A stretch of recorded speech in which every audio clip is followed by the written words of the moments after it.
로마서는 참 깊은 책입니다. 어거스틴, 루터, 칼빈, 대표적인 우리 믿음의 선배들이 로마서를 통해 진리를 깨닫게 되고 인생의 전환점을 막 마주하게 된 책이거든요. 모든 성경의 책들이 그렇겠지만 특별히 로마서를 연구하는 책들만 모아도 좀 과장하자면 이 본당을 다 채우고도 남을 겁니다. 그만큼 로마서를 연구한 학자들과 논문들과 저서들을 다 합쳐놓으면 정말 방대하거든요.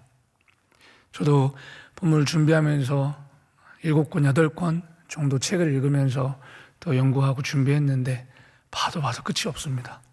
그래서 사실 왜 이 본문을 선택을 했을까 또 그런 후회도 섞였지만 만약 제게 이 시간이 마지막이라고 생각한다면 주저하지 않고 이 로마서 본문을 선택하지 않을까 싶습니다. 내일이면 제가 목사 안수 받은 지 딱 만 2년이 되는 날이더라고요. 그래서 깊이가 제가 참으로 많이 부족하고 얕은데 로마서를 연구하면서 얼마나 제 자신이 얕은 사람인지를 다시 한번 절감했던 것 같습니다. 부족하지만 연구하면서 받은 은혜만큼만 나누도록 하겠습니다.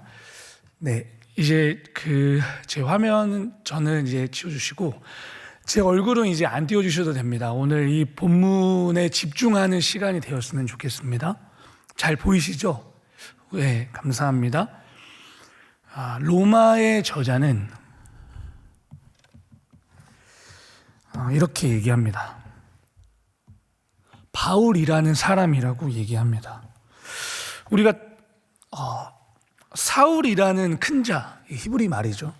근데 바울이라고 하는 헬라말, 작은 자로 이름이 바뀌었다. 어디서 바뀌었다 했죠? 다메섹 도상에서 이름이 바뀌었다라고 일반적으로 생각을 하죠. 근데 여러분들이 메모를 해두셨다가 사도행전 13장 9절을 살펴보시면 어떻게 내용이 나와 있냐면 이렇게 쓰여 있습니다.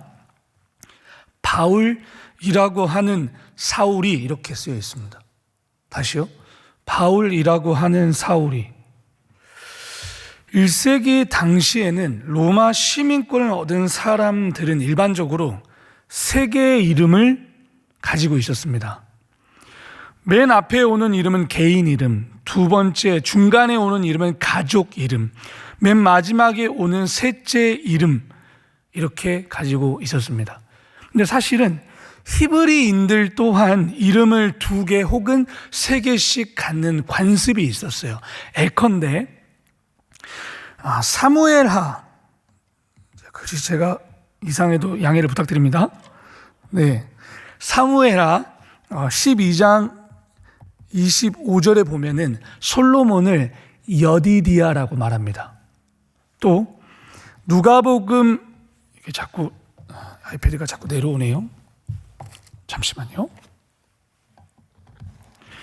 네, 누가복음 5장 27절을 보면은 레위라고 하는 마태, 이렇게 얘기를 합니다. 바울이라는 이름을 그러면 왜 계속해서 신약 성경은 차용해서 썼을까요? 이름이 여러 가지가 있었는데요. 제가 생각해 보건데 제가 연구하면서 깨달은 사실은 바울이라고 하는 이름이 로마 제국에서 쉽게 통용될 수 있었던 이름이었기 때문이죠. 왜냐하면 바울이라고 하는 이름이 헬라 이름이니까요. 또한 바울은 로마인들과 로마의 속주들에서 유대인의 이름으로 활동하다가 불필요한 오해나 반감을 굳이 살 필요가 없었거든요. 가장 중요한 것은 복음을 전하는데 방해를 받지 않기 위함이 가장 큰 거죠. 그래서 끊임없이 바울이라고 하는 이름을 쓴 거죠. 그래서 여러분들이 이 시간 가져가야 될 분명한 사실은 사울이라고 하는 이름이 바울이라는 이름으로 개명했다라는 견해는 머릿속에서 지우셔야 됩니다. 그건 맞지 않습니다.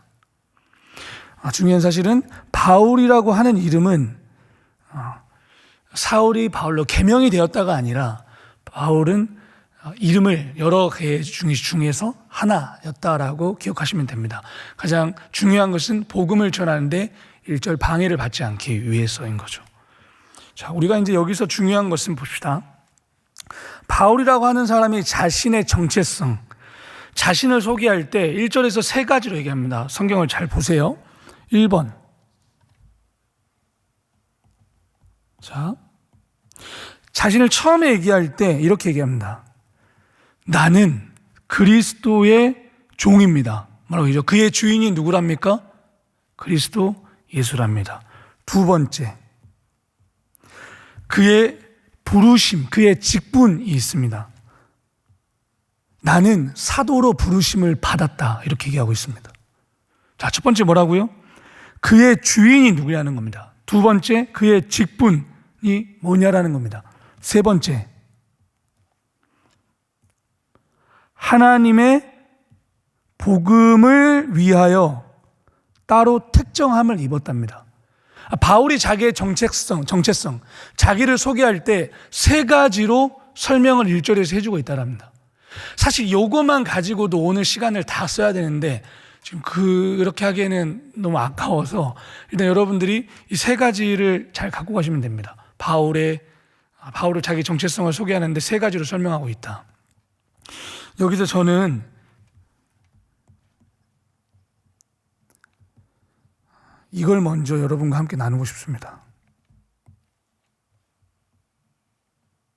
세 번째, 유앙겔리온. 복음이라고 하는 헬라 말은 여기 지금 제가 동그라미 친 대로 유앙겔리온이라는 단어입니다. 자, 이 용어는 우리말로는 복음이라고 번역을 했어요. 영어로는 가스펠이라고 번역을 해놨어요. 여러분, 그러면 질문 하나 드려볼게요. 복음, 가스펠, 어떤 의미인가요? 어떤 의미죠? 가스펠은 어떤 의미예요? 복음은 어떤 의미인가요?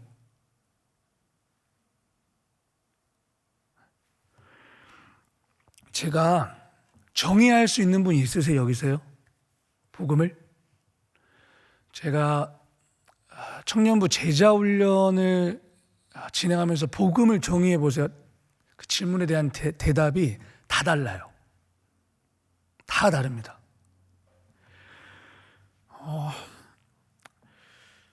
우리가 복음이라고 하는 이 단어를 너무 많이 들어왔어요. 듣고 있어요. 앞으로도 들을 것이에요. 그런데 문제는 이것이라고 정의하지 못할 뿐더러 복음의 내용이 뭔지를 몰라요.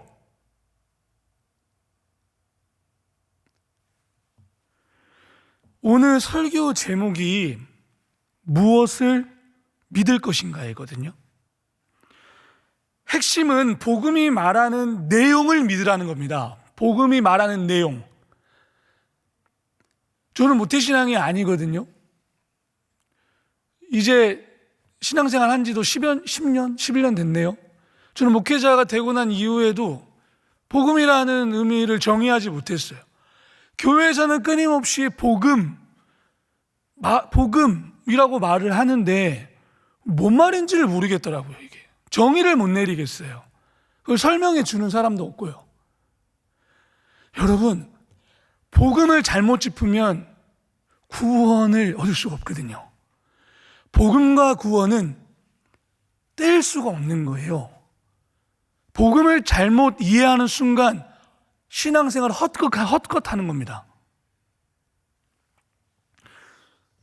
오늘 이 시간 정말 간곡하게 제가 준비하면서 하나님 앞에 하나님, 이 복음을 이 시간 나오는 이 성도님들에게 가슴 깊이 심겨지는 시간이 되었으면 참 좋겠습니다.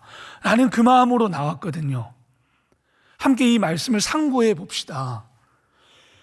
유앙겔리온이라고 하는 이 단어를 영어에서 가스펠 또는 복음이라고 번역을 했는데 이걸 정확하게 얘기하면은 이 단어예요. 이번에는 좀 글씨체가 괜찮죠? 들어보셨죠? good news. 그러니까 얘를 여러분들이 잘 들어보셨겠지만 좋은 소식, 기쁜 소식, 아름다운 소식, 이렇게 이해할 수 있거든요. 그럼 우리는 여기서 또 질문을 해야 되는 거예요. 아름다운 소식이 뭔데요? 기쁜 소식이 뭘 의미하는데요? 좋은 소식이 뭘 의미하는데요? 질문이 나와야 되는 거죠. 우리가 여러분 성경을 대할 때, 저는 정말 개인적으로 말씀을 연구하는 사람이지만 모르겠어요. 말씀을 잘. 정말 어렵거든요. 너무너무 어렵거든요. 우리가 성경을 읽을 때 그냥 두루룩 읽을 때가 많아요. 그냥 두루룩. 이게 무슨 의미인지를 고민하지 않아요. 다시요. 좋은 소식이 의미하는 바가 뭔가요? 기쁜 소식이 의미하는 바가 뭐예요? 아름다운 소식은요? 우리가 가랑비에 옷 젖듯 어렸을 때 신앙생활, 그러니까 제가 참 모태신앙들을 참 많이 만나면서 느낀 점이 많아요. 이제 여기서 저는 모태신앙이 아니니까요. 복음이라는 단어를 엄청 많이 들었어요. 근데 그냥 생각 없이 복음이요? 복음? 신학적인 의미로 바로 접근을 해버려요. 예수님이요? 맞죠. 예수님을 접근하는 거. 근데 그 이후에 뭔데요? 설명을 못해요. 여러분, 2000년이 넘어서 로마서가 우리 두 손에 놓여 있잖아요. 근데 첫 번째 독자는 누구예요? 1세기 독자예요, 여러분. 로마에 있는 성도들한테 바울이 이 책을 썼단 말이에요. 이 책을 한 AD 50년경에 썼다라고 얘기를 하거든요. 1세기에 썼다고요. 그러면 처음에 이 책을 받아서 이 내용을, 편지를 읽었을 때 이 단어를 보고 바로 예수님 이렇게 접근했을까요? 그렇지 않다는 거죠, 여러분. 우리야 바로 복음이라고 하면은 고민 없이 예수님으로 바로 귀결을 시켜버려요. 바로 고민 없이. 신학적인 의미로 바로 접근해 버린다고요. 근데 우리는 1세기 당시에 이 유앙겔리온이라는 단어를 과연 어떻게 이해를 했을지를 고민해 봐야 되는 거죠. 제 말 무슨 말 이해되셨어요? 여러분들이 아시는 것처럼 신약 성경은 헬라어로 쓰였어요. 그리스어로 쓰였다는 거죠. 잘 알고 계시죠?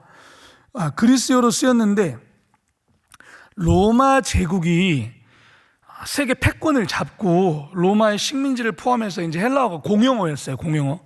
그리스어가 공용어였죠. 근데 이 단어를 1세기 독자가 처음에 들을 때는 어떻게 들었냐면은 1번. 여러분 잘 기억해 두세요. 요 유앙겔리온이라는 단어를 그들이 헬라어를 공용어였으니까, 우리 한국말이 공용어가 아니라 그 당시 헬라어 공용어였으니까 일반 평범한 사람들, 그리스어를 쓰는 평범한 사람들이 이 유앙겔리온 단어를 봤을 때 1번. 좋은 소식, 이 단어를 봤을 때 군사적 의미로 이해를 했고요. 두 번째, 정치적 의미로 이해를 했어요. 일반적인 평범한 사람들이요. 그럼 목사님 또 질문을 해야죠. 군사적인 의미는 뭐고 정치적인 의미는 뭔지요? 설명 또 질문을 해야죠. 군사적 의미로는 로마가 다른 나라와 전쟁에서 승리를 했을 때 전령들이 본국으로 딱 들어와요. 그때 했던 첫 마디가 뭐였냐면은 유앙겔리온이었어요. 우리가 또 하나의 피지배국을 만들었다는 거죠. 그게 좋은 소식인 거죠. 그게 기쁜 소식이라고요.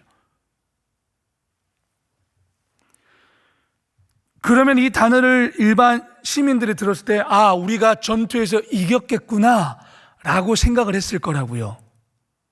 두 번째로 정치적인 의미.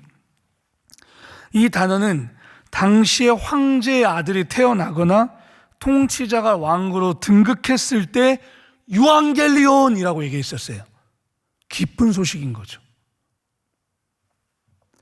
이처럼 당시 평범한 사람들이 유앙겔리온이라는 말을, 이 단어를 들었을 경우에 로마의 승리, 전쟁에서의 승리와 황제의 등극, 이 두 가지 측면이 있었다는 거예요. 자, 여기까지 여러분들이 머릿속에 한번 정리 한번 해보세요. 유앙겔리온 단어를 일반 평범한 시민들이 들었을 때 전투에서 승리하는 군사적 의미와, 두 번째 황제가 등극했을 때 정치적인 의미로 사용했겠다. 그랬다는 말이구나, 이렇게 이해를 했어요. 우리가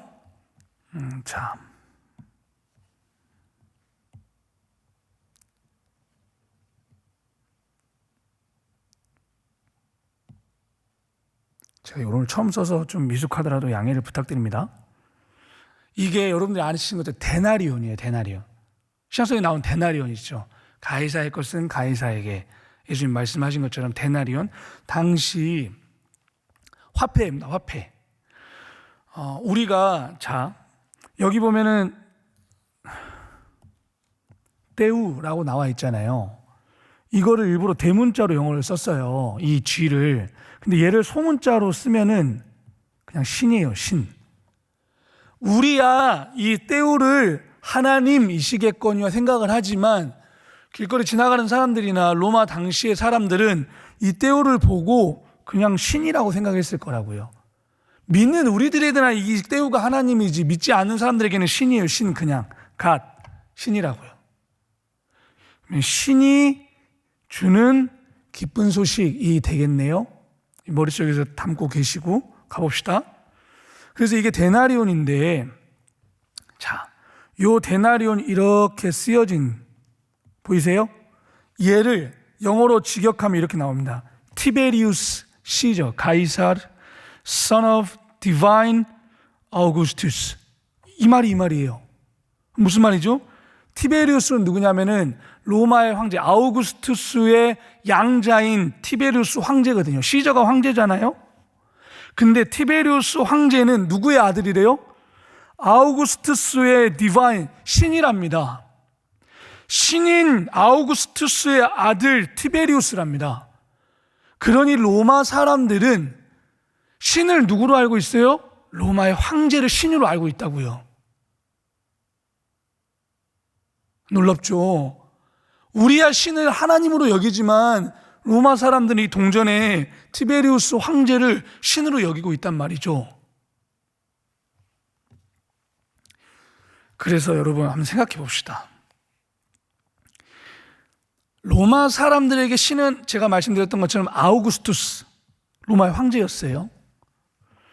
이들에게 신이라고 하는 아우구스투스가 주는 기쁜 소식은 뭐예요? 전쟁에서 승리함으로 주는 번영과 안녕과 행복이었겠죠.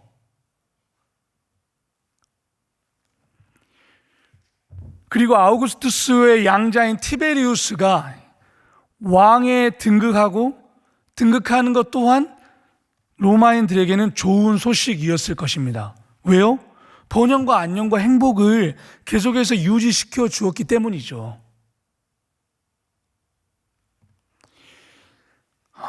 여러분, 이 개념을 가지고 우리가 복음을 이해하지 않으면 성경에서 말하는 유앙겔리온 단어가 바로 이해할 수가 없습니다. 우리는 그냥 유앙겔리온 복음 그 단어를 그냥 흘깃하고 지나가 버리거든요. 로마의 사람들이 이렇게 복음을 이해하고 있는데 바울이 거기다 대고 얘기하는 겁니다. 야, 너네들이 말하는 신, 그게 신이 아니야. 로마의 황제가 진짜 신 아니야. 진짜 신은 우리 하나님이란 말이야. 그 하나님이 정말 참된 안녕과 번영과 행복을 가져다 줄 수 있는 게 기쁜 소식이고 좋은 소식이고 아름다운 소식이란 말이야. 그걸 얘기하고 있는 거란 말이죠.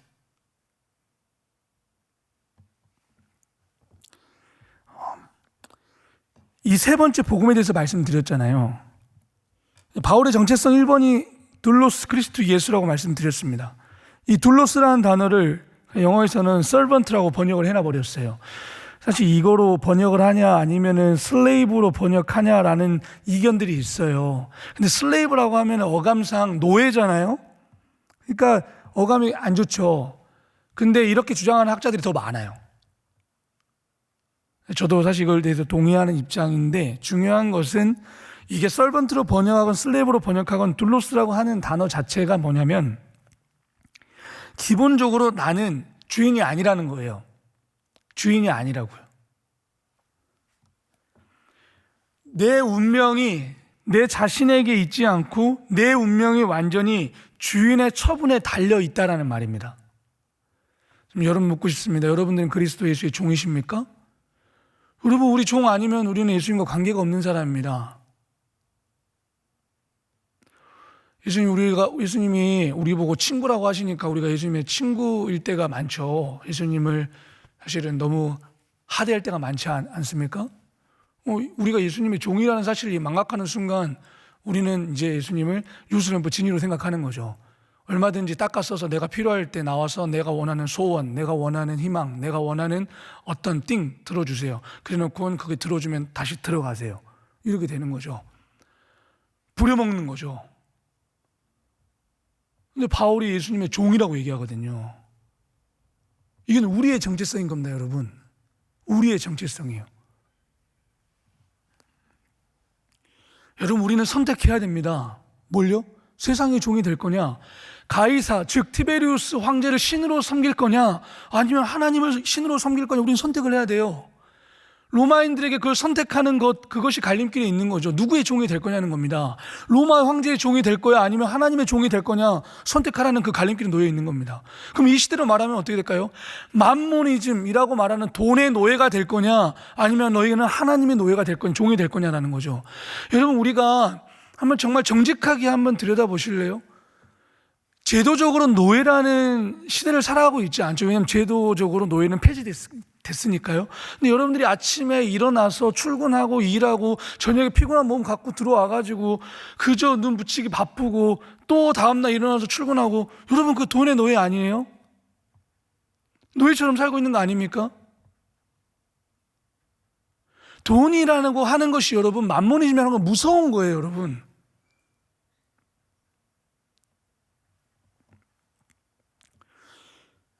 돈에 통제되고 제어되고 있는 그 상태에 놓인 사람들, 그게 노예인 거죠, 여러분. 종인 거죠. 아예 거기에 매여 있잖아요. 돈이 중요하지 않다는 말이 아닙니다. 돈 싫어하는 사람 없죠. 돈이 필요하지 않다는 말도 아닙니다. 오해하지 마세요. 파이어족이라고 들어보셨습니까?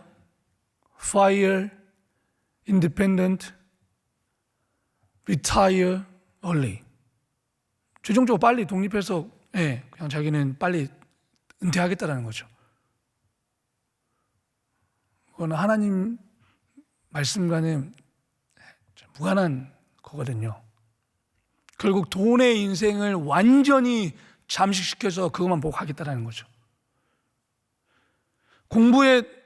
내가 공부에 몰두한다고 해서 공부에 노예가 안 되나요? 저는 관악구에 있는 학교는 나오진 않았지만 제 친한 친구들 중에 관악구에 있는 학교들 많이 나왔는데 똑같아요. 그거 습득하기 위해서, 그거를 통제하기 위해서는 결국엔 통제가 돼요. 제어가 돼버려요. 공부라는 것에. 여러분, 우리는 선택을 해야 됩니다. 하나님의 종이 될 거냐, 세상의 종이 될 거냐. 우리는 선택의 기로에 놓여 있는 겁니다.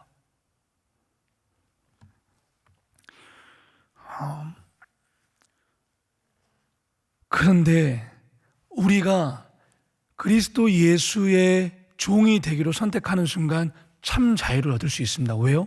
성경에서 진리가 너희를 자유케 하리라 말씀하셨잖아요. 예. 우리 나이 많으신 어르신들, 그것 때문에 지금까지 신앙생활 하신 거 아닙니까? 여러분들이 인생의 고락이며 힘든 시간들을 견뎌오면서 예수가 진리이기 때문에 걸어오신 거잖아요. 여러분, 제가 이게 좀 과격한 얘기일지 모르겠지만요, 저는 만약에 그리스도 예수가 진리가 아니라면 저는 목사하지 않을 거예요. 저는 하나님 믿지 않을 겁니다. 저에게 있어서 그리스도는 진리이거든요. 밖에 있는 사람들이 너한테나 그게 진리지 나한테는 관심 없는 이야기야. 그게 지금 이 시대의 면모를 보여주고 있거든요. 그렇지 않습니까, 여러분? 저는 사실 그래서 저에게 당신 종교가 뭡니까? 라고 물어보는 질문을 좋아하지 않아요. 왜요? 저에게 기독교가 종교였다면 저는 믿지 않을 겁니다. 저에게 기독교는 종교가 아니고요, 저에게는 트루스거든요. 진리예요, 진리. 그렇기 때문에 목회자가 되어 있는 겁니다. 그분 안에 진리가 있거든요. 기리오, 여러분들이 그 헬라 원문을 보셔야 되는데, 기리오, 진리오, 생명이오 할 때 다 정관사가 붙어 있어요. 그 앞에요. 그는 곧 그 기리오, 그 진리오, 그 생명이다 라고 쓰여 있거든요. 저는 정말 예수가 저에게 바로 그 진리가 아니라면 저는 예수 믿지 않을 겁니다. 여러분, 여러분들의 삶이 얼마나 각박하신지 잘 모르겠습니다. 그러나 예수의 종이 되는 순간 자유케 될 수 있음을 정말 이 시간 확고하게 품는 시간 되기를 원합니다. 두 번째로 바울이 얘기합니다. 나는 사도로 부르심을 받았다. 목사님, 저 사도 아닌데요? 여러분, 괜찮아요. 지금 사도라고 말하는 순간 그 이단입니다, 여러분. 사도라고 하는 것은 여기 이제 아포스텔로스를 사도라고 여기 이제 이제 여기 죄송합니다. 사도로 번역을 해놨는데, 얘 정확한 의미는 이렇게 send, 보내다라는 거거든요. 이건 명사형인데 보냄받은 자라는 의미거든요. 그러니까 여러분이나 저나 세상으로 보냄받은 자예요. 예수의 이름으로. 그거를 망각하는 순간 우리는 어떤 현상이 일어나냐면은 하나님을 예배당 안에 가둬놓고 세상으로 나아가서 하나님 없음을 살아가는 겁니다. 이 사실을 망각하는 순간이에요. 저도 그렇고, 저 사도 아니에요, 여러분. 저 사도라고 하는 사람은 큰일 납니다. 부활을 본 사람이 사도거든요. 예수님께 직접 가르치심을 받은 사람이 사도란 말입니다. 그러면 우리는 왜 이게 중요하냐? 사도성을 계승한 게 교회이기 때문이죠. 사도들을 통해서 하나님께서 예수님이 가르치신 그 말씀을 사도들을 통해서 지금까지 우리에게 전수해 왔잖아요. 그걸 가지고 우리가 세상으로 나아가는 거 아니겠습니까? 그러니 여러분들이나 저나 그걸 기억하셔야 됩니다. 우리는 보냄을 받았다. 어디로요? 세상으로. 그 사실을, 그래서 예수님이 그러시잖아요. 너희는 세상의 소금과 빛이다라는 거죠. 그러면 우리 여러분 저기다 산으로 들어가야죠. 산으로 들어가야죠. 그냥 도 닦으러 들어가야죠. 그게 아니잖아요. 저나 여러분들이나 특별히 저는 여러분들을 볼 때 가끔 정말 제가 정신을 단단히 차려야 되겠다. 그리고 정말 가슴이 뜨거워질 때가 있는데 언제냐면은 저희 청년들이 또 제가 잘은 모르겠지만 직장인으로 또 대학가로 캠퍼스로 가가지고 어떻게든지 예수를 바로 믿어보겠다고 타협하지 않고 몸부림치는 그 눈물들을 제가 알거든요. 엄청 가끔 부끄러워져요. 나는 뭐 하고 있는가 이런 생각이 들 때가 있거든요. 정말 너무너무 존경스러울 때가 있습니다. 그렇게 싸우는, 어떻게든 투쟁하는 모습을 보면 진짜 제가 너무 반성이 되고 너무너무 멋있을 때가 많거든요.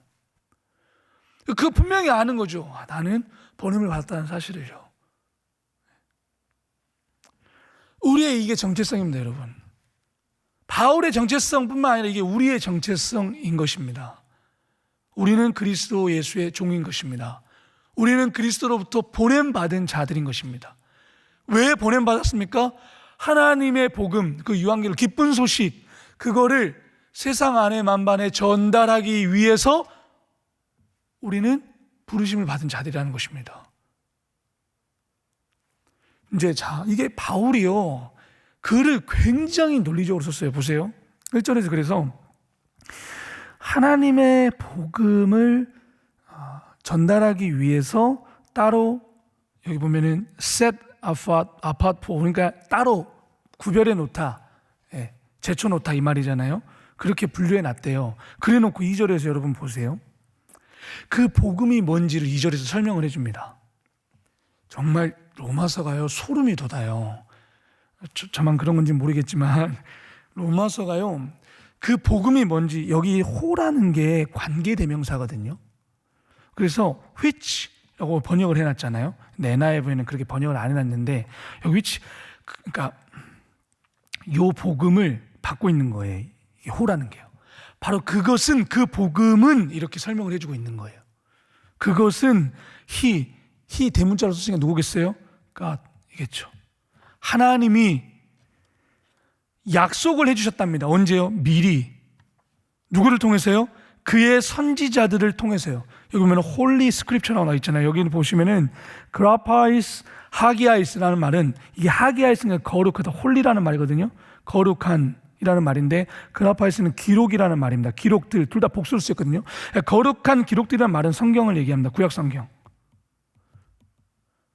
구약성경을 말해요. 이거를, 그래서 그라파이스 하기아스니까 이거를 선지자들, 여기 보면은 프로페톤이라는 게 선지자들이거든요. 그러면 선지자들만 얘기하는 게 아니라 이거는 관용적으로 구약성경 전체를 가리키거든요. 그러니까 바로 그 복음이라고 하는 게 그냥 따로 새롭게 만들어진 게 아닙니다. 바울이라고 하는 사람이 복음이라고 하는 것을 그냥 자기가 새롭게 창시해낸 게 아니라는 거예요. 바울이 말하는 그 복음은 이미 구약에서부터 하나님이, 이 복음은 하나님이 선지자들을 통하여, 사실은 개역개정 여러분들 그의 아들에 관하여는 지워버리셔야 돼요. 왜냐하면 이거 없어요, 여기에요. 그래서 바른 성경이나 현대인의 성경에서는 그의 아들에 관해서는 번역을 안 해놨어요. 그러니까 여러분들 성경책 갖고 오신 분들은 이걸 지워버리세요. 이 단어 없습니다. 이 복음은 하나님께서 선지자들 통하여 성경에 미리 약속하신 것이랍니다.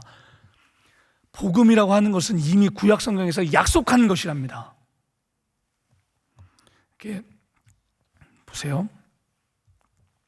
그리스도께서 갑자기 느닷없이 이 땅 가운데 오신 것도 아니고요, 전에는 들어본 적도 없는 새로운 것을 가르치신 것도 아닙니다. 이미 복음은 구약에서부터 약속된 것, 그것이 예수님이 성육신하고 오셔서 그게 몸으로서 계시가 돼버린 겁니다. 이 복음이 뭔지가. 여러분, 근대와 현대에 들어서 정말 많은 신학자들이 구약 성경을, 그리스도를 제외시켜버리고 읽고자 하는 시도들이 엄청 많거든요. 그러니까 구약 성경을, 그리스도를 제외시켜버리고 읽어요. 굉장히 사실은 위험한 거거든요. 왜요? 여러분, 아무리 뛰어난 학자라고 해도 바울만큼 뛰어난 구약의 능통자가 있습니까? 없어요. 바울이 헛것을 집었거든요. 바울만큼 구약 성경에 능통하고 정통한 자가 없었거든요.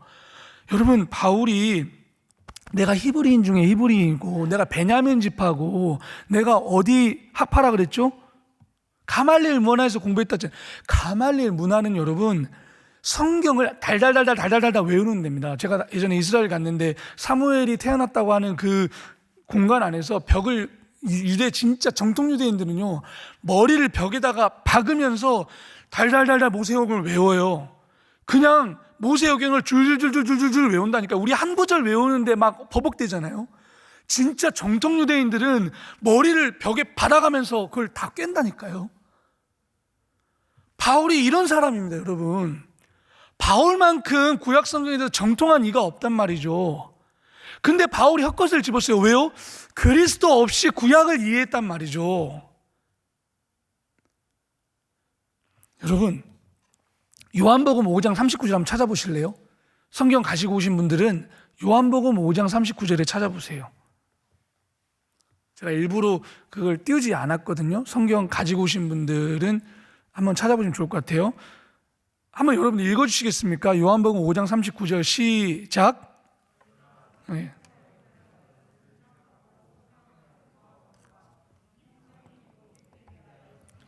예수님 뭘 하십니까? 야, 너희가 성경에서 영생을 얻는 줄 생각하고 성경을 상고하는데, 야, 그 성경책, 구약 성경책이 나에 대해서 얘기하는 거야 라고 얘기하시거든요. 바울이 이 사실을 몰랐죠. 처음에 이거를 알았기 때문에 눈이 확 띄어진 거거든요, 여러분. 구약 성경을 그리스도를 제외하고 읽는 순간 헛것입니다, 여러분. 그건 정말 위험한 행동입니다, 여러분.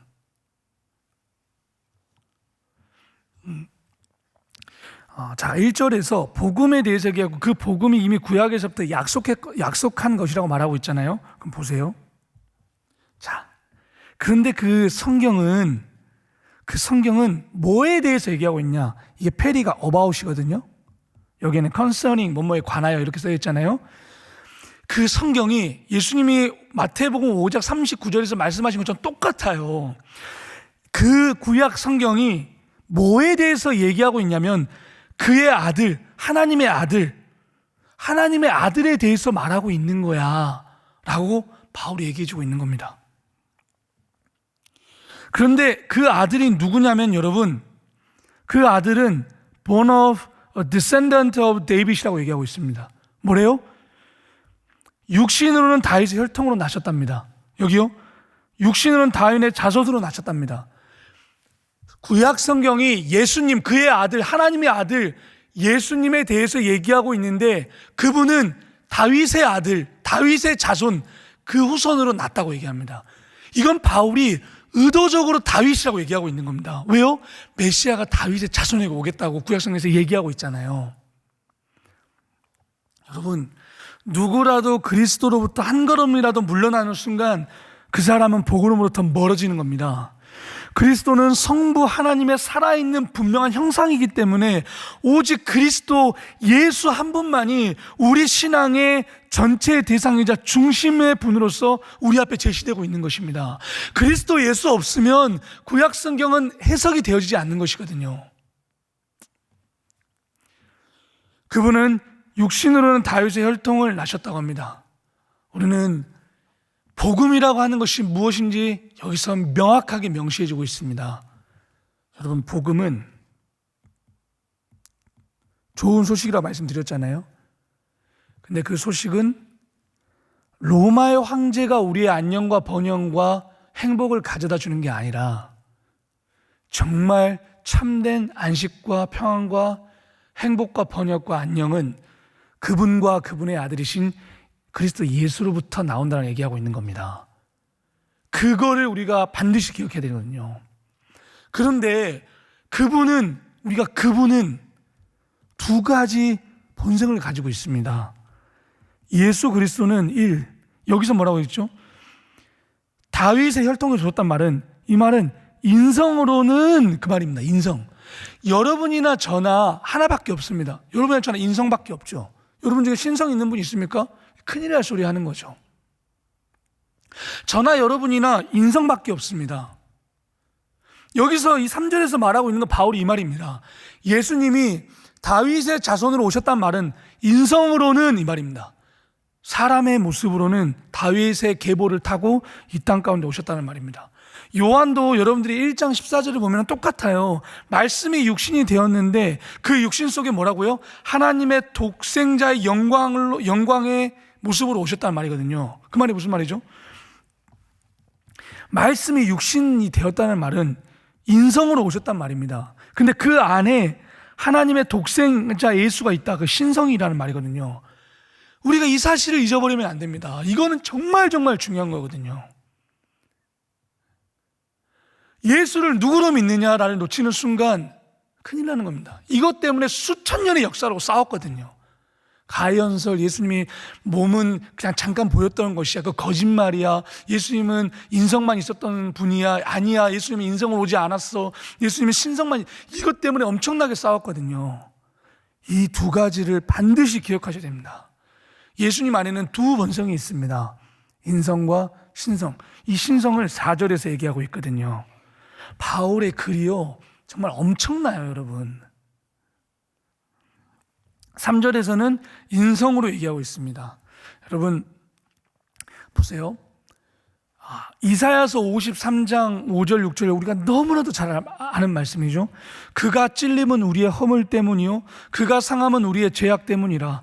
그가 징계를 받음으로 우리는 평화를 누리고 그가 채찍에 맞음으로 우리는 나음을 받았도다. 우리는 다 양 같아서 그릇 행하여 각기 제 길로 갔거늘 여호와께서는 우리 모두의 죄악을 그에게, 누구에게요? 그리스도 예수에게 담당시켰다고요. 그분이 인성, 즉 사람의 몸으로 오셨기 때문에 이게 가능한 말씀이거든요. 그분이 하나님의 모습으로만 왔다면 이게 불가능한 말씀이거든요, 여러분. 예수가 신성으로 오셨습니다. 약속대로 다윗의 후손으로 말입니다. 여기서 이제 그래서 이게 4절에 기가 막히거든요, 여러분.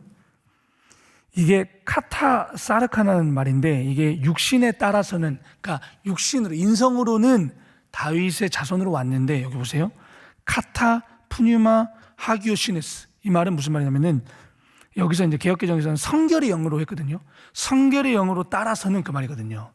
인성으로는 다윗의 계보를 타고 후손으로 왔지만 신성, 거룩한 영으로, 신성으로는 이 말을 하고 있는 겁니다, 여러분. 죽은 자들 가운데서 부활하사 능력으로 하나님 아들로 선포되셨답니다. 그러면 여러분, 우리는 여기서 질문해야 되는 거죠. 부활하시고 나서 예수님이 하나님의 아들로 선포되신 겁니까? 아니요. 예수님은 이미 오셨을 때부터 하나님의 아들로 오셨음을 믿으시길 바랍니다. 이거를 잘못 믿는 순간 큰일 나거든요. 예수님은 오셨을 때부터 이미 하나님의 아들이셨어요. 그런데 부활하심을 통해서 그게 공표가 되신 거예요. 하나님의 아들이심을 공표하신 거라고요. 예수가 나에게 어떤 분, 그러니까 여러분들이 예수를 누구로 믿느냐? 예수는 인성과 신성을 가지신 분이다. 이거를 품고 가셔야 흔들림 없이 우리는 계속해서 갈 수 있는 겁니다. 4절에서 그 말을 하고 있는 것입니다. 여러분, 우리가 때로 청년들 신방하면 그런 얘기를 해요. 예수님이 제 눈앞에 보이시면 제가 예수님을 믿겠어요. 그리고 예수님 믿지 않는 사람들이 그렇거든요. 예수님 제 앞에 나타나시면 제가 믿을게요. 여러분, 우리가 진짜 그럴까요? 여러분 앞에, 정말 하나님이 여러분 앞에 눈앞에 나타나시면 여러분들 진짜 믿으실 것 같으세요? 여러분, 요한복음 한번 다시 찾아보실래요? 20장 25절에서 28절이거든요. 한번 찾아보시겠어요? 요한복음 20장에서 25절, 28절.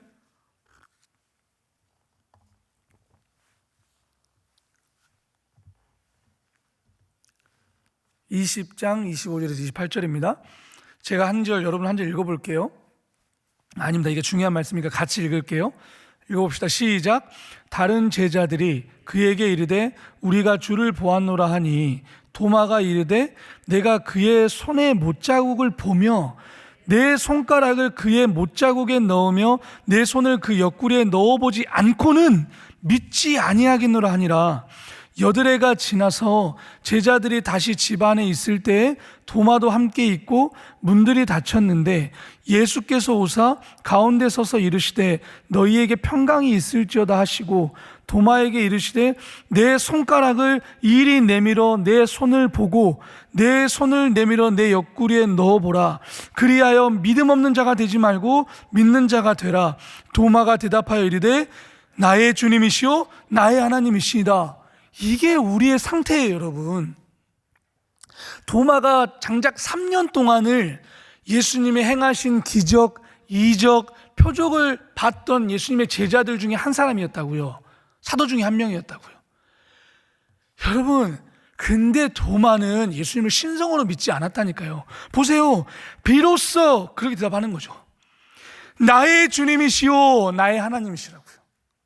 여러분, 이게 우리의 실력이라니까. 우리는 실력이 없어요. 우리는 여러분 그런 능력이 우리 안에 없습니다.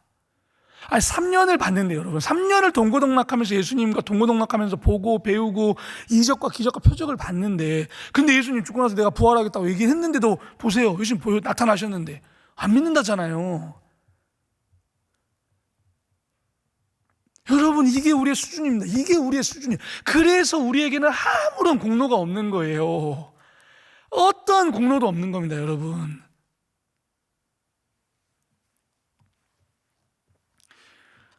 여러분, 정말 우리가 정말 중요한 거는 예수님이 부활하셨다는 그 사실이 우리에게 믿어지는 그 은혜가 있어야 되거든요. 어떻게요? 성령께서 임재하셔야 돼요. 그 누가복음 24장 45절 말씀이 제가 참 좋아하는 말씀이거든요. 이에 그들의 마음을 열어 성경을 깨닫게 하시고, 예수님이 부활하셔가지고 오세요 제자들에게. 제자들이 성경을 봐도 이해가 안 돼요.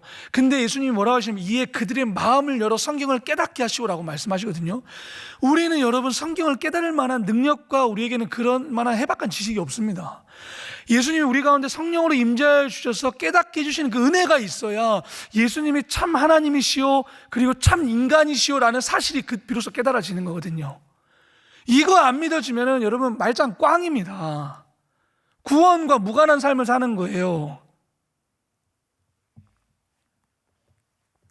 고린도후서 13장 4절 보면은 그리스도께서 약하심으로 십자가에 못 박히셨으나 인성을 얘기하고 있는 겁니다. 하나님의 능력으로 살아 계시니 신성을 얘기하고 있는 겁니다. 우리도 그분 안에서 약하나 너희에게 대하여 하나님의 능력으로 그와 함께 살리라. 이게 우리에게 얼마나 은혜가 되는지요.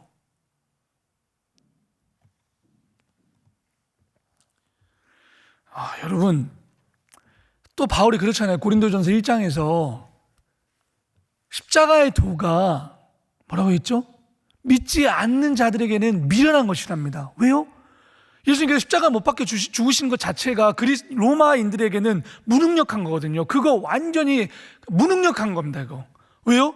로마 당시에게 있어서 진리는 곧 뭐였죠? 힘이었거든요.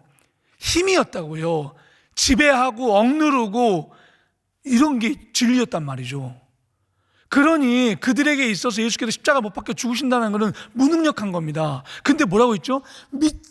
믿지 않는 자들에게는 그게 미련한 것이다. 믿는 우리들에게는 뭐라고 했죠? 하나님의 능력이 되신다라고 얘기했죠. 그게 우리에게 얼마나 여러분 은혜가 되는지요. 하나님이라는 그분은 로마 황제가 썼던 방식과는 달라요. 그냥 억누르고 힘으로 찍어 눌러가지고 주는 번영과 안녕과 행복이 아니거든요.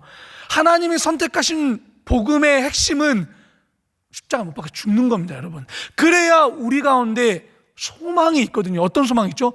부활의 소망이 있으니까요. 정말 이 사실이 여러분들 그 심령 깊숙한 곳에 심겨져야 우리가 정말 복음을 왜곡하거나 잘못 이해하지 않을 수 있거든요. 이 사실이 여러분, 다시 한번 말씀드리지만 예수님이 이제 요한복음 14장 17절에서 성령을 진리의 영이라고 하시거든요. 그러니까 여러분 끊임없이 기도하셔야 돼요. 성령 하나님, 진리의 영이신 성령 하나님, 제 가운데 계속 우리 가운데 임재하여 주셔서 하나님 말씀을 깨닫게 해주시고 그 말씀이 정말 제 삶 가운데 끊임없는 깨닫는 은혜가 있게 해달라고 기도하셔야 된다는 거죠. 예.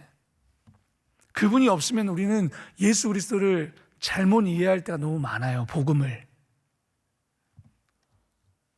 정말 그러면은 기복주의로 가는 겁니다. 5절에 이게 우리의 이제 결단인데요. 5절 보실까요? 그로 말미암아 우리가 은혜와 사도의 직분을 받아 그의 이름을 위하여 모든 이방인 중에서 믿어 순종하게 하나니, 여러분 이게 타고 흘러서 우리까지 온 겁니다. 우리에게까지. 요 어떤 사실이요? 복음, 구약에서부터 약속된 그 복음, 어떤 거요? 그의 아들에 관하여 말한 그 복음. 그 아들은 육신으로는 다윗의 자손으로 왔고 성결의 영으로는 부활하심 가운데 일어나신 그 하나님이신 그분을 믿어 순종하게 하는 거죠.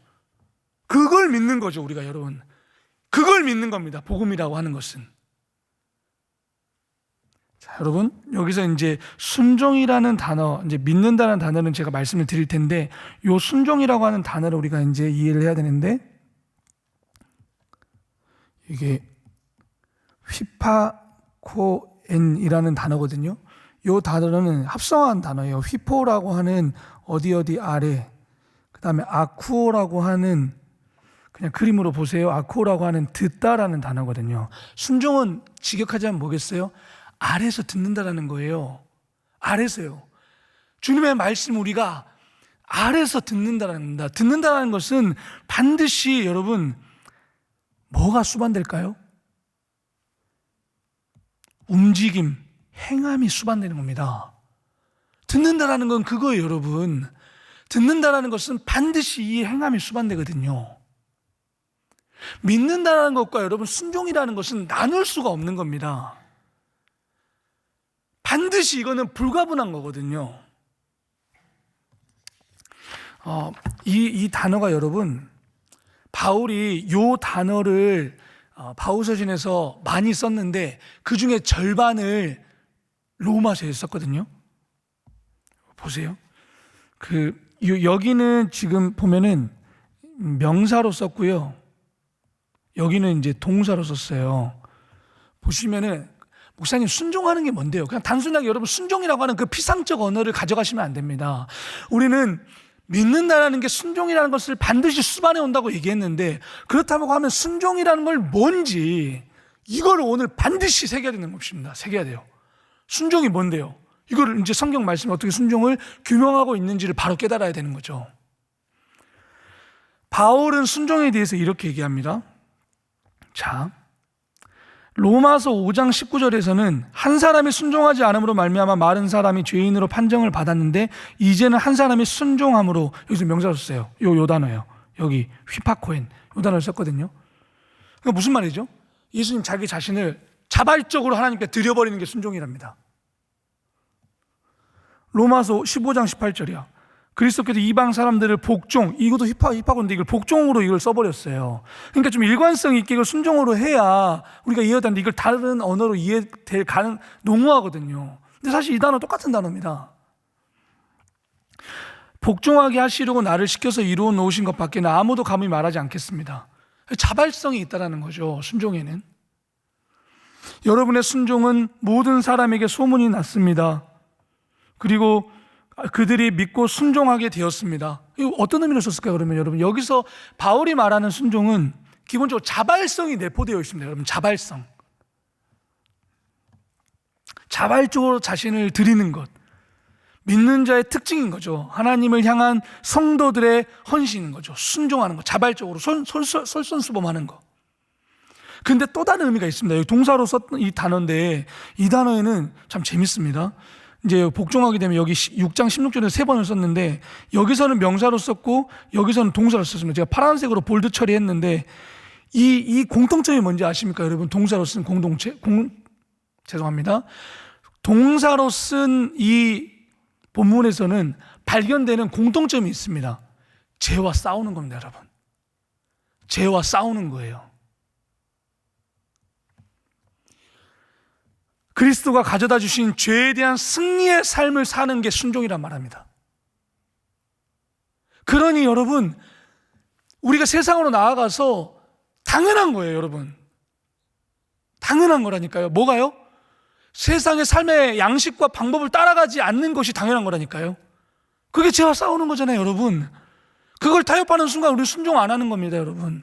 그 말은 무슨 말이에요? 믿지 않는 거란 말이죠. 제가 말씀드렸잖아요. 믿음이라고 하는 것은 순종은 불가분하다. 이게 수반된다니까요. 한 그루 나무를 심었어요. 그 나무가 자라나잖아요. 그럼 열매를 맺잖아요. 똑같은 겁니다, 여러분. 믿음이라고 하는 것은 반드시 수반하거든요. 뭘요? 순종을요. 그러니까 여러분들이 세상으로 나아가서 고군분투하고 싸우고 투쟁하는 그것이 잘하고 계시는 거예요. 그게 만약에 내 안에 충돌이 없다? 문제가 있는 거라는 거니까요. 문제가 있는 거예요, 이제. 얼마 전에 저희 간사님 한 분이 회사에서 회식하는데 전부 다 그냥 부어라 마셔라, 술자리. 목사님 너무너무 힘들었다 고백하더라고요. 너무너무 힘들었다고. 왜 술 안 마시냐고. 여기서 또 술 한잔 마시는 게 뭐가 그렇게 문제가 되냐, 이렇게 접근하시면 너무 또 이렇게 제가 본문을 다시 또 가져와야 되니까, 다시 가져와야 되니까 그것도 너무 할 말이 많아지고, 뭘 얘기하고 싶은지 여러분 아시겠죠? 투쟁에 왜 안 마시세요? 저는 술 마시지 않습니다. 이해를 못하는 거죠, 여러분. 하나의 예시를 제가 가지고 왔는데 그게 굳이 수리됐네요. 이게 최근에 있었던 일이어가지고. 근데 목사님 정말 힘들었어요 라고 얘기하더라고요. 제가 너무 잘했다고, 제가 정말 격려해주고 참 진짜 잘했다고 칭찬해줬거든요. 얼마나 힘들었겠냐. 진짜 고맙다. 진짜 고맙다. 그렇게 투쟁해줘서. 여러분, 말씀드리지만 순종은 뭐라고요? 승리하신, 가져다 주신 승리에 대한 삶을 살라고 죄에 대한 싸움인 겁니다. 알겠죠, 여러분? 여러분들 안에서 세상으로 나아가서 그런 투쟁과 싸움들이 있었으면 좋겠습니다. 여러분, 우리가 세상으로 나아가서 이거를 보여주지 못하면 세상 사람들은 알지 못해요. 교회는 이걸로 세워지는 거거든요. 다른 삶의 양식, 방식으로 보여지는 겁니다. 로마에 있는 성도들의 삶, 믿음과 그 삶에 수반한 그 순종을 통해서 믿지 않는 자들을 보는 겁니다. 전부 다 로마의 황제가 가져다주는 안녕과 번영과 행복을 그걸 얻고자 다들 그걸 따라가는 거죠. 야, 근데 그거 아니야. 참된 안식과 번영과 행복을 가져다는 거는 우리 하나님과 그분의 아들이, 물론 그게 여러분 당장 눈앞에 펼쳐지지 않을 수 있어요. 근데 그걸 따라가는 거라니까요. 그럼 도대체 뭔데 얘네들? 뭐야? 그러면서 복음에 대해서 궁금해하는 거거든요. 똑같이 가서는 절대 변화시킬 수 없습니다, 여러분. 달라야 합니다. 달라야 바꿀 수 있습니다, 여러분. 달랐기 때문에 여러분, 로마에서 힘이 곧 진리라고 말하는 그 시대 속에서 달랐기 때문에 복음이 만연하게 펼쳐질 수 있었던 거거든요. 그렇게 해서 전도는 이어져 가야 되는 것입니다, 여러분. 이 믿음이라고 하는 단어를 여러분 앞에 좀 더 나누고 싶습니다. 우리가 믿음이 뭘까요, 여러분? 믿음이요. 믿음. 이거 피스티스인데 요 단어입니다. 이거를 이제 영어로 이제 belief, 한국말로는 우리말로는 믿음이라고 번역을 해놔요. 믿음이 뭘까요, 여러분? 믿음을 정의해 보셔야죠. 여러분, 믿음이라고 하는 것은요, 저는 이 단어를 어떻게 저 나름대로는 정의하냐면, 저는 이거를 충절이라고 저는 정의합니다. 충절이 무슨 말인가요? 충성심 혹은 절개심입니다. 이거를 이제 제가 설명해서 제가 1월 달에도 이걸 설교하면서 말씀드리고 저희 청년들한테도 얘기를 잘 말하는데, 믿음이 도대체 뭔지를 정의해 보라고 하면 대답을 못 해요. 저는 그래서 충절이라고 얘기하는데, 여러분, 제가 이 얘기를 설명할 때 꼭 해주는 얘기가 있거든요. 고려 말에 조선 초기로 넘어가는 그 시점에서 태조 이성계의 아들 태종 이방원이 고려의 충신이었던 정몽주에게 부귀영화를 함께 누리자며 회유를 하며 쓴 시가 있습니다. 그게 뭐죠? 하여가입니다. 하여가의 내용은 이렇습니다. 이런들 어떠하리, 저런들 어떠하리, 만수상 드렁치기, 얽혀진들 어떠하리, 우리도 이같이 얽혀져 100년까지 누리리라. 무슨 말이죠? 정몽주 회유해서 자기 편으로 끌어들여서 우리가 만수 대대로 한번 부귀영화 누려보자, 이렇게 회유하는 거거든요. 근데 정몽주가 이 이방원에 대해서, 이 시에 대해서 답변가를 썼는데, 그 답변가의 내용이 단심가입니다. 단심가. 한번 들어보세요. 이 몸이 죽고 죽어 100번 고쳐 죽어, 백골이 진토되어 넋이라도 있고 없고, 임금 향한 일편단심이야 가실 줄 있으랴. 여러분, 너무 눈물 나지 않으세요? 저 혼자 그러네요. 저는 여러분, 그 망해가는 고려가 이제 500년 역사인데, 쇠락해가는 고려를 뒤로한 채 쉬운 길, 편한 길, 부귀영화를 누릴 수 있는 길, 안녕과 번영과 행복을 가져다 줄 수 있는 그 길이 있었죠. 저 누구에게요? 정몽주에게요. 근데 고려의 충신이었던 정몽주는 끝까지 충성과 절개심을 보여. 누구에게요? 쇠락해가고 망해가는 그 고려 땅을 위해서요. 결국 정몽주는 이방원한테 대낮에 철퇴를 맞아 죽거든요. 죽어요. 정몽주가 몰랐을까요? 알았다고요, 여러분. 근데 우리의 믿음이 이거밖에 안 됩니까, 여러분? 우리의 믿음이 뭡니까, 여러분? 우리 믿음의 선배들이 톱질을 당하고 우리 믿음의 선배들이 죽음 당한 것을 부끄럽게 여기지 아니하고 우리 믿음의 선배들이 맹수의 밥이 되고 우리 믿음의 선배들이 예수 그리스도가 주시오라고 말하는 그 순간 죽음을 각오하고, 이게 바로 충성심이거든요, 여러분. 우리가 믿음을 너무나도 가볍게 여길 때가 너무나도 많습니다, 여러분. 죄송합니다. 제가 너무 흥분했는데 정말 여러분, 우리가 믿음이라고 하는 것을 너무너무 가볍게 볼 때가 많아요.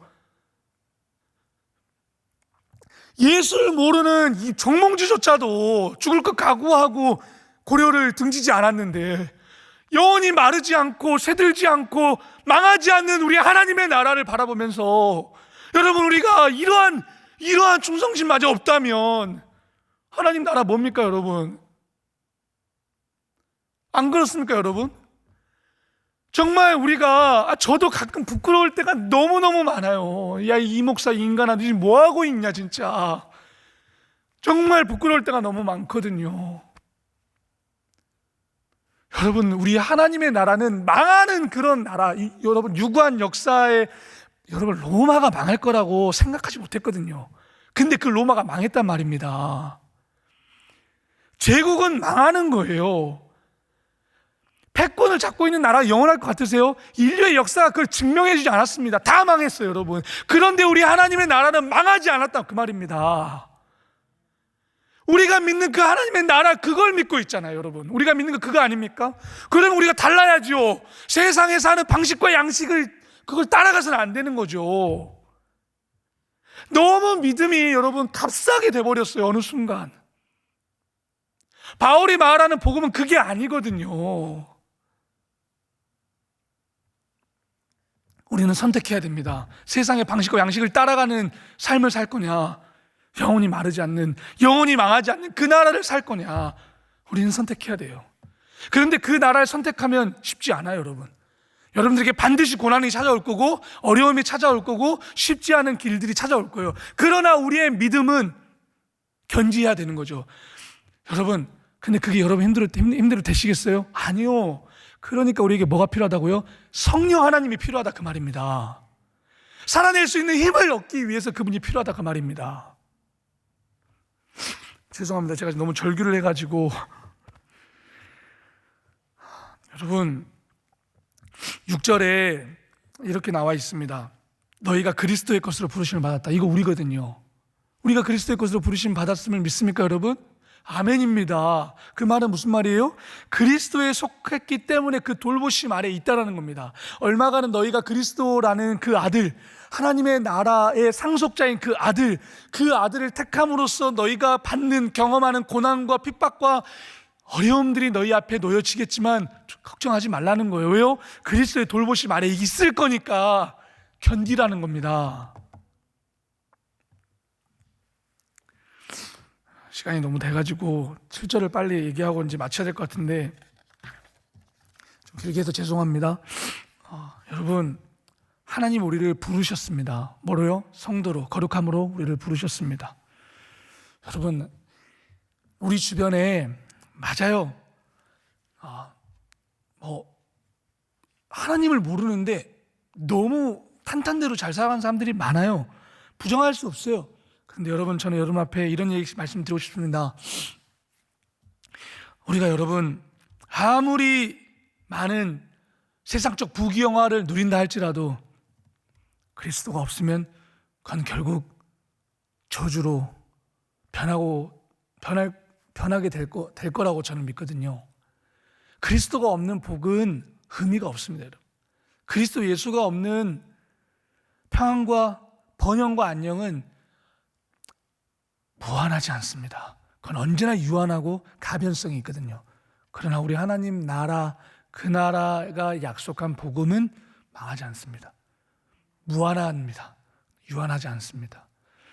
모쪼록 저와 여러분들 가운데에 정말 이 복음을 붙들고 세상 속에서 승리하시는 정말 여러분 한 분 한 분 되기를 우리 주 예수 그리스도의 그 이름으로 간절하게 축복드리고 응원하며 소망합니다. 아멘. 우리 함께 찬양하겠습니다.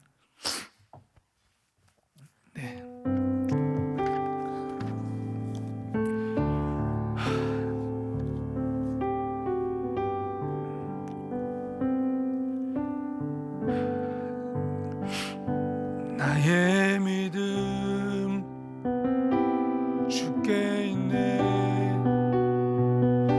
십자가 능력이 내 영광 되었네. 주께서 우리를 승리케 하셨네. 나의 능력, 나의 소망 주께 있네.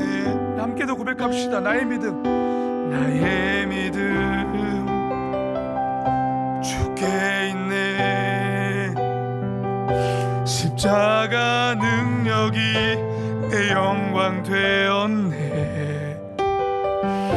주께서 우리를 승리케 하셨네. 아멘. 나의 능력, 나의 소망 주께 있네. 우리 한번 고백합시다. 나의 믿음, 나의 믿음 주께 있네. 십자가 능력이 내 영광 되었네. 아멘. 주께서 우리를 승리케 하셨네. 나의 능력, 나의 소망 주께 있네. 오직 예수 나의 믿음, 오직 예수 나의 믿음. 아멘. 십자가 능력 속에 빛나는 영광, 내 모든 승리로 주님께 영광을. 나의 힘, 나의 소망 오직 예수, 오직 예수, 오직 예수 나의 믿음. 십자가 능력 속에 빛나는 영광. 아멘. 내 모든 승리로 주님께 영광을.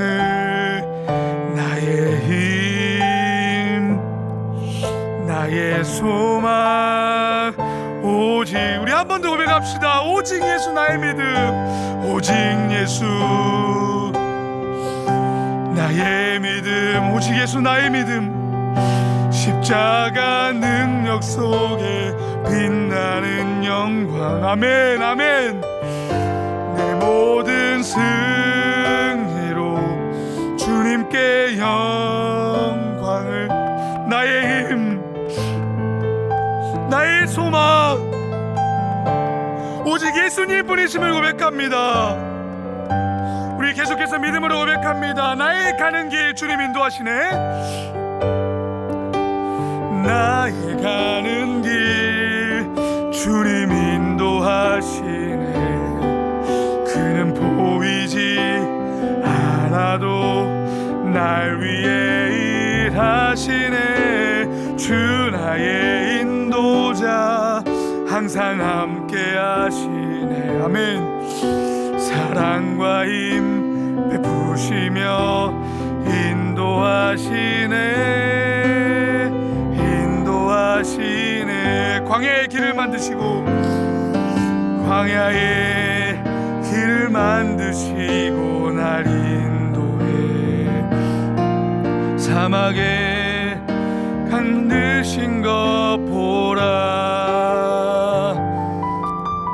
하늘과 땅 변해도 주의 말씀 영원. 아멘. 내 삶 속에 새 일을 행하리. 나의 가는 길 주님 인도하시네. 아멘. 그는 보이지 않아도 날 위해 일하시네. 항상 함께 하시네. 사랑과 힘 베푸시며 인도하시네. 인도하시네.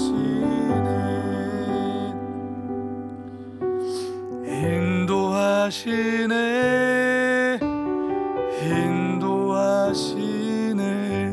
아멘. 아멘. 사랑하는 주님의 사랑으로 부르심을 받은 사랑하는 삼일의 성도 여러분, 거룩한 성도로 부르심 받은 여러분, 주의 종으로 사도성을 계승한 그 말씀을 따라 하나님의 복음을 전하기 위해 따로 부르심을 받은 여러분, 우리가 정말 하나님의 복음을 바로 깨닫는 시간 되기를 원합니다. 구약에서부터 약속되어진 그 복음, 그 아들에 관한 복음, 그것을 우리가 믿고 정말 로마 대제국이 안녕과 번영과 행복을 가져다 주는 그 기쁜 소식이 아니라 우리에게 주시는 기쁜 소식, 아름다운 소식, 좋은 소식은 하나님과 그분의 아들을 통해서 영원히 마르지 않는, 망하지 않는 그 나라가 우리 가운데 임하셨다라는 그것이 우리에게 기쁜 소식이며 아름다운 소식이 되는 것임을 믿는 우리가 되기를 원합니다. 정말 그 복음을 우리가 가슴에 끌어안고 정말 충성심, 절개심을 가지고 이 세상으로 나아가 순종하는 우리가 되게 해달라고 우리가 기도하셨으면 좋겠고요. 여러분 각자에게 주신 감동대로 기도하시고 오늘 자리에 일어나시면 좋겠습니다. 감사합니다. 우리 함께 기도하겠습니다. 사랑하는 아버지 하나님 감사합니다. 이 시간 정말 무엇이 우리에게 좋은 소식이며 무엇이 우리에게 기쁜 소식이며